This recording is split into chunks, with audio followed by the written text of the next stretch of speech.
दोस्तों, बिहार का सियासी मौसम गर्म हो चुका है। विधानसभा चुनाव की तैयारियां तेज हैं और कांग्रेस पार्टी ने बड़ा दांव खेल दिया है। टिकट बंटवारे की पूरी फाइल पटना से दिल्ली दरबार भेज दी गई है। सवाल यह है कि बिहार में नेता तय कौन करेगा, पटना की टीम या दिल्ली का आलाकमान। चलिए आपको इस पूरे ड्रामे की अंदर की कहानी सुनाते हैं। बिहार कांग्रेस ने क्या किया, अपनी दावेदारी वाली सीटों के संभावित उम्मीदवारों की पूरी फाइल दिल्ली रवाना कर दी। मतलब साफ है, अब दिल्ली ही फाइनल करेगी कि किसे टिकट मिलेगा और किसे नहीं। गुरुवार को पटना के सदाकत आश्रम में 4 घंटे लंबी बैठक चली। प्रदेश अध्यक्ष राजेश राम की अध्यक्षता में हुई इस मीटिंग में सबने एकमत से दिल्ली को ही उम्मीदवार चुनने का हक दे दिया। सोचिए, बिहार की जमीन पर चुनाव और फैसले दिल्ली के कमरे में। अब जरा सी उस मीटिंग की तस्वीर देखिए। सदाकत आश्रम में नेताओं का जमावड़ा था। राजेश राम ने प्रस्ताव रखा कि टिकट चयन का पूरा हक दिल्ली को दिया जाए। 1-2 को छोड़ बाकी सबने हाथ उठाकर हाँ कर दी। पार्टी के बड़े नाम मौजूद थे, कृष्णा अल्लावरू, शकील अहमद खान, पप्पू यादव और कई दिग्गज।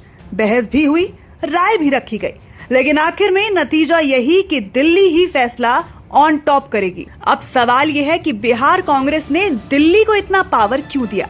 असल में सीट बंटवारा अभी फाइनल नहीं हुआ है। महागठबंधन में कौन कितनी सीट लेगा ये तय होना बाकी है। ऐसे में बिहार कांग्रेस चाहती है कि बाद में विवाद ना हो। केंद्रीय चुनाव समिति दिल्ली में स्क्रीनिंग करेगी।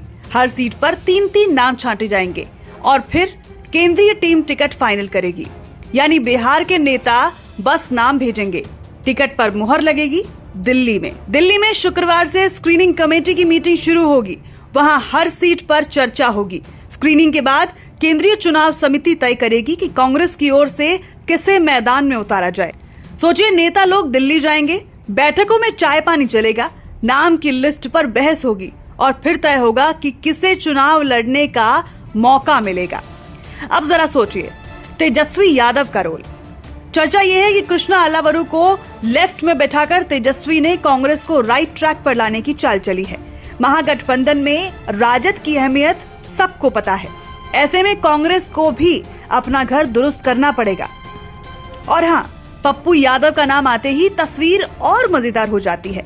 कांग्रेस में उनकी मौजूदगी से कई पुराने चेहरे परेशान हैं। प्रियंका गांधी की पूर्णिया रैली पर भी अभी फैसला बाकी है। पप्पू यादव के इलाके में कांग्रेस का हर कदम बड़ा सोच समझ कर रखना पड़ेगा। बैठक में जो नेता मौजूद थे उनकी लिस्ट भी कम दिलचस्प नहीं है। प्रभारी कृष्णा अल्लावरू से लेकर शकील अहमद, मदन मोहन झा, अखिलेश प्रसाद सिंह, मोहम्मद जावेद, मनोज राम जतन सिन्हा, नाम सुनते जाइए। पूरा सियासी मेला लगा था। हर कोई चाहता है कि उसका गुट मजबूत रहे। आप सोच रहे होंगे कि इससे आम जनता को क्या ही फर्क पड़ता है। फर्क बहुत है।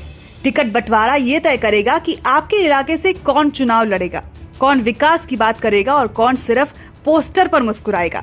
दिल्ली में बैठे नेता अगर गलत चेहरा चुनेंगे तो इसका असर सीधे आपके वोट पर पड़ेगा। अभी महागठबंधन में सीट शेयरिंग का इंतजार है।